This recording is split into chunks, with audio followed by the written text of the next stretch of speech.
వెనక్కి చూడండి. నేనేం చెప్తున్నానో మీకే తెలుస్తుంది.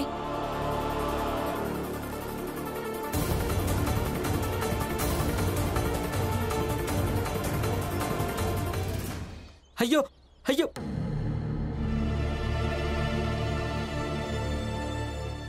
కొత్త చొక్కా కాల్చేస్తావా? నీకు ఎంత తెలివి కూడా లేదా? ఇప్పుడు దీనికి బదులు డబ్బులు ఇవ్వాల్సి వస్తుంది.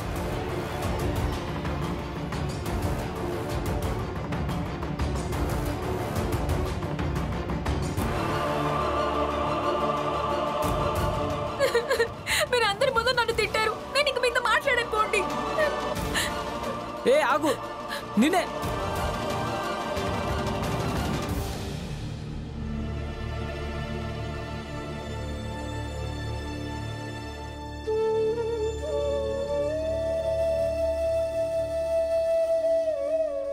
నాన్న, మీరు ఆందోళన పడకండి. ఆనంద్ అన్నయ్య ముందు కూడా తప్పు చేశాడు. ఆయన తన జాతిని దాచిపెట్టి ఉద్యోగం చేశాడు. ఈసారి కూడా అలాగే జరుగుతోంది. ఆయనకు తన తప్పేంటో తెలిసి వస్తుంది. అవును భీమ్, నాకేమనిపిస్తుందంటే ఇప్పుడు మనం ఈ విషయంలో మాట్లాడకపోవటమే మంచిదనిపిస్తుంది. ఎందుకంటే ఆనంద్కి పదే పదే చెప్పటం ఆపటం సరైంది కాదు. నాకు చాలాసార్లు భయమేస్తుంది, తనకి మళ్ళీ మళ్ళీ చెప్పటం ఇలా ఆపటం వల్ల తను కూడా బాలాలాగే అయిపోతాడేమో అని, బాలాలాగే ఇల్లు వదిలేసి వెళ్ళిపోతాడేమో అని. అంతేకాదు రాబ్జీ, తను నాతో ఎన్నోసార్లు చెప్పాడు నేను నాన్నలాగో భీమ్లాగో కాదు అని, ఎప్పుడు నేను వాళ్ళ సిద్ధాంతాలు పాటిస్తూ ఉండను అని. అంటే వాడేం చెప్పినా ఏం చేసినా నేను ఒప్పుకోవాలా? అలాగే భీమ్కి చెప్పాలా వాడు తప్పు చేసినా కూడా చూసి నోరు మూసుకోవాలని? లేదు, నేను అలా చేయలేను.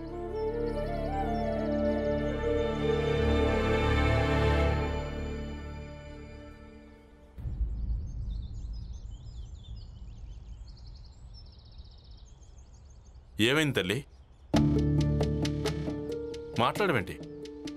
అది నాకు అర్థం కావడం లేదు. ఏం అర్థం కావడం లేదు? మీకు చెప్పాలా వద్దా అని. ఏంటో చెప్పమ్మా, ఏమైంది? నువ్వు మా దుకాణం ముందు నుంచి వెళ్ళిపో. ఇది నా దుకాణం. నేను రాత్రింబవళ్ళు చెమటోడ్చి ఈ దుకాణం పెట్టుకున్నాను. కొత్త చొక్కా కాల్చేసావా? నీకు కొంచెం కూడా తెలియలేదా? ఇప్పుడు దీనికి బదులు డబ్బులు ఇవ్వాల్సి వస్తుంది. మీరు అందరి ముందు నన్ను తిట్టారు. నేను మీతో మాట్లాడాను పోండి. ఏంటంటే పులియా పిన్ని, జోకు బాబాయ్ ఇంకా నూతన్కు మధ్య చాలా గొడవ జరుగుతుంది. రమా, ఇలా చూడమ్మా, ఇప్పుడు వాళ్ళ సమస్యల కంటే మనింటి సమస్యలే చాలా పెద్దవి. కాదు బాబాయ్, నాకేమనిపిస్తోందంటే ఈ సమయంలో వాళ్ల సమస్య పెద్దది అని. ఆ ముగ్గురు చాలా కష్టమైన బంధంలో ఇరుక్కుపోయారు. ఆ ముగ్గురు బంధంలో ఎంత ఇరుక్కుపోయారంటే నాకు అసలు అర్థమే కావట్లేదు. ఆ ముగ్గురిని ఈ సమస్యలోంచి ఎలా బయటపడేయాలో. నాన్న అందరికంటే పెద్ద తప్పు జోకు బాబాయ్ చేశాడు. ఇక బాధపడాల్సిన విషయం ఏంటంటే తప్పు ఆయనదే అన్న విషయం ఆయనకు అనిపించటం లేదు. ఆయన తప్పేంటో ఆయనకు తెలిసొచ్చినప్పుడు అప్పుడే మనం ఏమైనా చేయగలుగుతాం. అంతకుముందు ఎవరు ఏమీ చెయ్యలేరు. అలాగే పులియా పిన్ని ఎవరిని ఏమీ చేయనివ్వదు. నూతన్, ఏయ్ చూడు, ఏడవద్దు. నాకు మీతో మాట్లాడాలని లేదు. మీరు పులియా ముందు నన్ను తిట్టారు. ఇక నాకు పరవే ఉంటుంది. కానీ నువ్వు పూర్తిగా కొత్త చొక్కాని కాల్ చేసావు, అందుకే నాకు కోపం వచ్చింది. అంటే కోపం వస్తే నన్ను తిడతావా? ఈరోజు కోపం వస్తే తిట్టారు, రేపు కోపం వస్తే నన్ను కొడతారా? అసలు నువ్వు ఏం మాట్లాడుతున్నావు? నేను నిన్ను కొట్టగలనా చెప్పు? నన్ను మిమ్మల్ని ఎలా నమ్మమంటారు? చూడు, నమ్మకం ఉంచు. ఇలా ఇంకెప్పుడు చెయ్యను. సరే అయితే వెళ్ళియో పులియాకి చెప్పండి తను అక్కడి నుంచి వెళ్ళిపోమని. తన ముందు నాకెంత అవమానం జరిగిందో ఆ లెక్క అప్పుడే సమానం అవుతుంది. అసలు నువ్వు ఏం మాట్లాడుతున్నావు? తనకు వెళ్ళిపోమని ఎలా చెప్పాలి? అయితే నేను వెళ్ళిపోనా? సరే, నేనే వెళ్ళిపోతాను. ఆగు నూతన్, నేను అలా ఎప్పుడన్నాను? మేమిద్దరం కలిసి ఒకే ఇంట్లో ఉండలేము. ఇక మీరేం చేసుకుంటారో చేసుకోండి. దేనికైనా హద్దు ఉండాలి. హఠాత్తుగా నేను వెళ్ళి తనకి ఇల్లు వదిలేసి వెళ్ళిపోమని ఎలా చెప్పాలి? అయితే హఠాత్తుగా చెప్పకు, వెనక ముందు ఆలోచించి అప్పుడు వెళ్ళి చెప్పు. మీ ఇష్టం వచ్చినట్టు చేసుకోండి, కానీ రేపు నాకు ఇక్కడ పులియా కనిపించడానికి వీల్లేదు. భీమ్రావ్ దేశద్రోహి, భీమ్రావ్ దేశద్రోహి, భీమ్రావ్ దేశద్రోహి, భీమ్రావ్ దేశద్రోహి, భీమ్రావ్ దేశద్రోహి, భీమ్రావ్ దేశద్రోహి, భీమ్రావ్ దేశద్రోహి, భీమ్రావ్ దేశద్రోహి. ఆగండి, కొంచెం శాంతించండి. మీరెందుకు ఇలా అంటున్నారో నాకు అర్థం కావటం లేదు. దేశద్రోహినా? అది నేనా? నేనెప్పుడు ఎలాంటి వాళ్లకు తోడుగా నిలబడతానంటే న్యాయం కోసం పోరాడే వాళ్లకు, అలాగే నిజాయితీతో పోరాడే వాళ్లకు. మా స్నేహితుడు ఒకడు ప్రభాకర్, తను నీతో పాటు జైల్లో బందీగా ఉన్నాడు. తనే మాకు చెప్పాడు మేము చేసే ఈ పోరాటంలో నీ మనసులో గౌరవం ఉంది అని. ఉంది. ఇప్పుడు కూడా నా మనసులో మీరు చేసే పోరాటం మీద గౌరవం ఉంది. అలాగే మా స్నేహితుడు మేము నీ ఎంటరాని సమస్యను విప్లవకారుల సంఘాల మధ్య చర్చించాలని చెప్పాడు. నేను చెప్పడం వల్ల ప్రపంచం ఏమీ మారిపోదు, కానీ ప్రయత్నం చేస్తాను. జీవితంలో ఎంతమందిని కలిసినా వాళ్ళకి నేను చెప్తాను, స్వతంత్రం కావాలంటే మనం ఎవరికైతే ఉండడానికి చోటు ఇవ్వడం లేదో వాళ్ళ కోసం కూడా కొంచెం పోరాడడం మంచిదని. కానీ నువ్వు మీ అన్నయ్యను సైన్యంలో చేర్పించావు, ఎందుకో?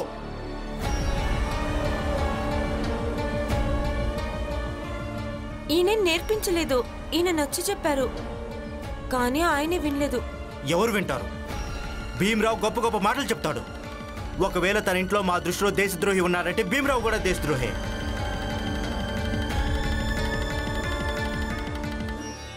మేం తిరిగి అందరితో భీమ్రావు స్వాతంత్ర పోరాటంలో ఆంగ్లేయులకు తోడుగా ఉన్నాడని చెప్తాం. భీమ్రావు పేరు స్వాతంత్ర చరిత్రలో నల్లటి అక్షరాలతో రాయడం జరుగుతుంది. మీరలా అనకండి.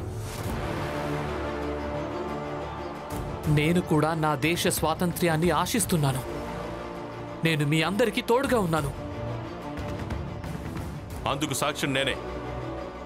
నా కొడుకు భీమ్ ఆనంద్ తీసుకున్న ఈ నిర్ణయంలో భాగస్వామి కాదు. మీరు తన తండ్రి కదా, మీరు కూడా ఆపలేదా? వీళ్ళంతా దేశద్రోహులే. పదండి పదండి. అసలు మీరేం చేస్తున్నారు? ఎక్కడికి వెళ్తున్నారు?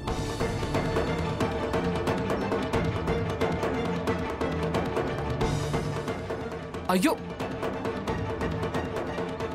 మీరిక్కడేం చేస్తున్నారు? అలా రాయకండి. మీరు గోడల మీద ఏం రాస్తున్నారు? ఇంత భీమ్రావు మధ్యలోకి రావద్దు.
వెళ్ళి నీళ్లు తీసుకురారామా.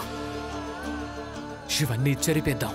చెరిపేయద్దు భీమ్, ఉండనివ్వు. ఆనందం రానివ్వు, అలాగే వాణ్ణి రాసిందంతా చూడనివ్వు.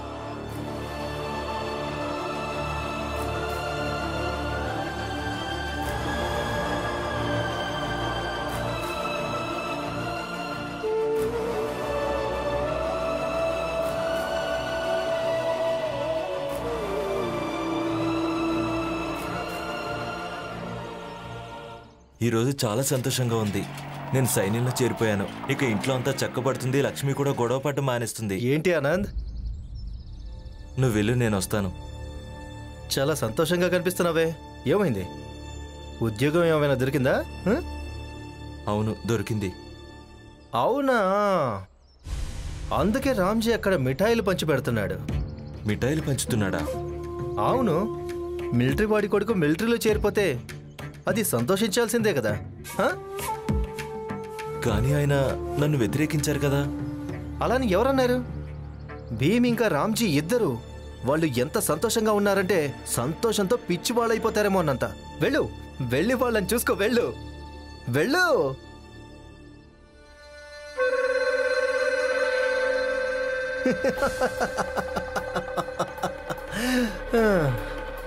ఆనంద్, నా సిఫారసుతోనే నీకు ఉద్యోగం వచ్చింది. ఇప్పుడు నువ్వు నా చేతిలో కీలు బొమ్మలా మారిపోయావు. ఇప్పుడు మొదలవుతుంది రాద్ధాంతం. నీ సొంత ఇంట్లో, అలాగే వీధిలో.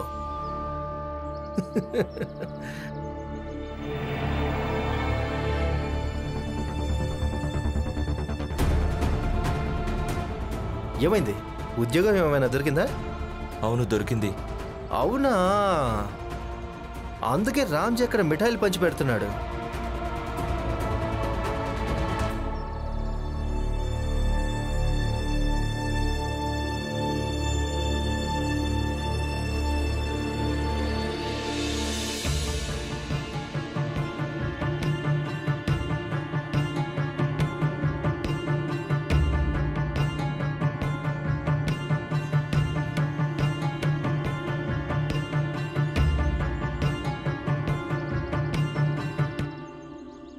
అంటే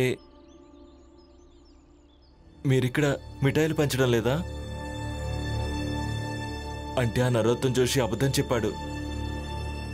ఇప్పుడు నువ్వు నరోత్తం జోషి మాటలు వింటున్నావా? తన మీద నమ్మకం ఉంది, మా మీద లేదా?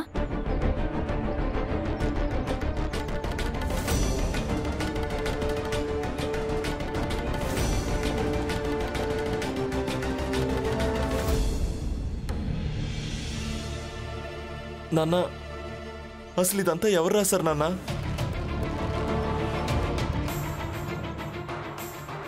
కొందరు విప్లవకారులు వచ్చారు.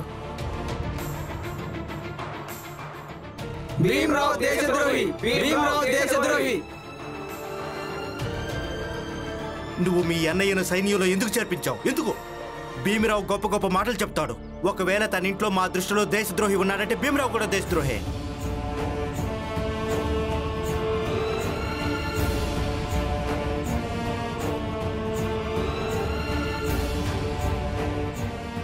ఆ రాతలన్నీ కళ్ళారా చూడు.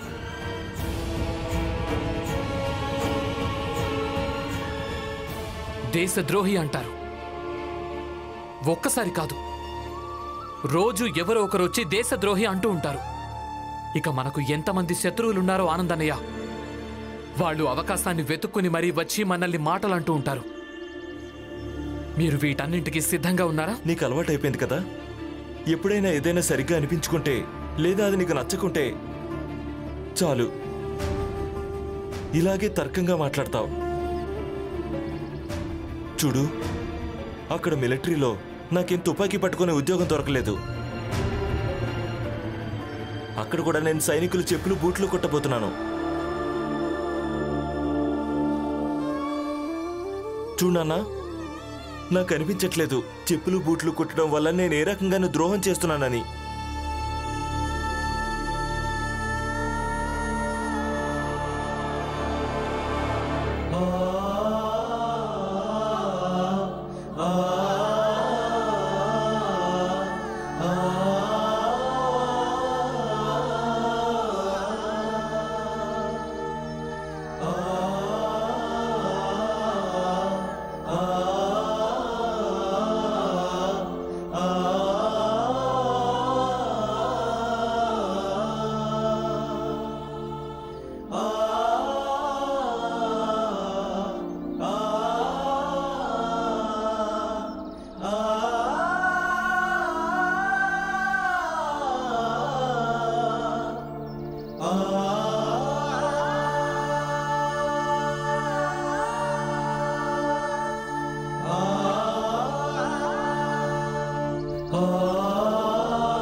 మీరేం చేశారో అది సరైందే.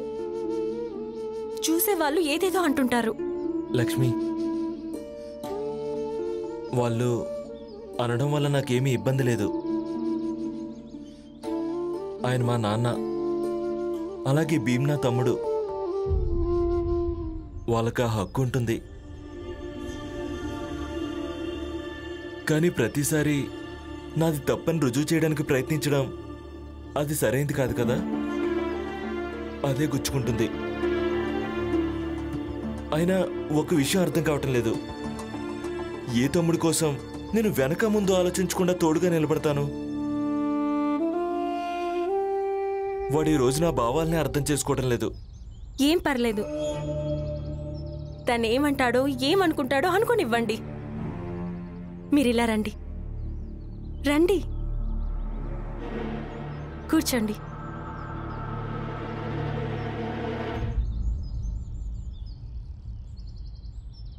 అందరి సమయం మారుతుంది, అలాగే ఈ సమయం మారుతుంది. అప్పుడు అందరికీ అర్థమైపోతుంది మీరు చేసింది ఒప్పని.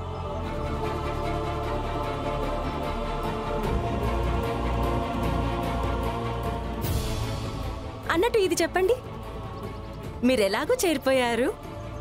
ఇక తర్వాత అంటే మీరు పనిలోకి ఎప్పుడు వెళ్తారు? మీకు జీతం ఎప్పుడొస్తుంది? ఈరోజు యూనిఫామ్ కొలతలు తీసుకున్నారు. బహుశా రేపు వచ్చేసిందంటే ఎల్లుండి నుంచి వెళ్ళిపోతాను. అలాగే మీ జీతం వచ్చే నెల వస్తుంది.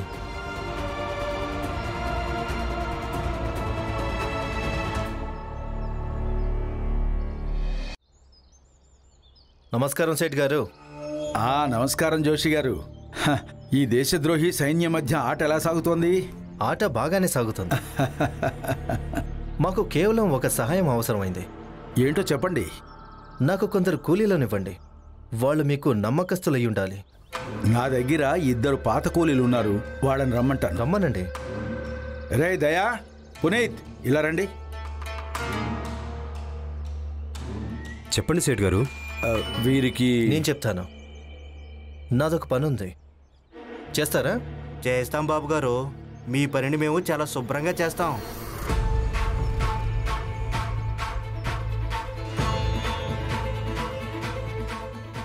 ఈ డబ్బులు ఉంచండి. ఈ రోజు నుంచి మీరిద్దరూ కూలీలు కాదు, విప్లవకారులు. నిజమైన విప్లవకారులు భీమ్రావ్ అలాగే వాడి కుటుంబం విషయంలో ఏం చేస్తారో చేసుకోండి. కానీ మీరిద్దరూ నేనేం చెప్తానో అదే చెయ్యాలి. అర్థమైందా? అలాగే బాబు గారు. అవును, అలాగే సరిగ్గా చేసినట్టయితే మీ ఇద్దరికి ఇంకా డబ్బులు ఇస్తాం. డబ్బులు ఇస్తామంటే ఏమైనా చేస్తాం. ఇప్పుడు చూడు భీమ్రావ్, నేను ఎలాంటి ఎత్తులు వేస్తాను. గురువుగారు, భీమ్, ఏమైంది? చాలా ఆందోళనగా ఉన్నావు. గురువుగారు ఆనందాన్ని అర్థం చేసుకోవడానికి సిద్ధంగా లేడు. నేను చెప్పింది గాని నాన్న చెప్పిన మాట గాని మిలిటరీలో ఉద్యోగం చేయడం వల్ల ఆయనకు ప్రయోజనం ఉండొచ్చు, కానీ మిగతా వాళ్ళకి ఇబ్బందిగానే ఉంటుంది కదా. ఏం పర్వాలేదు భీమ్. అది కాదు గురువుగారు, ఇందాకే కొందరు విప్లవకారులు మా ఇంటికి వచ్చారు. మా ఇంటి గోడల మీద బొగ్గుతో దేశద్రోహి అని రాసి వెళ్లారు. నన్ను దేశద్రోహి అన్నారు, అలాగే వాళ్ళు నన్ను బెదిరించారు కూడా. నా గురించి కాదు గాని మిగతా వాళ్ళ గురించే నాకు బెంగగా అనిపిస్తోంది.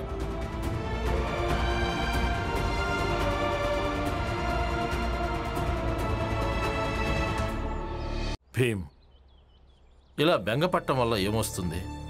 నువ్వు చాలాసార్లు ఆపిన తర్వాత కూడా ఒకవేళ ఆనంద్ ఆగకుంటే అందులో నువ్వు చేసిన తప్పే ఉంది. తప్పు ఉంది కదా గురువు గారు.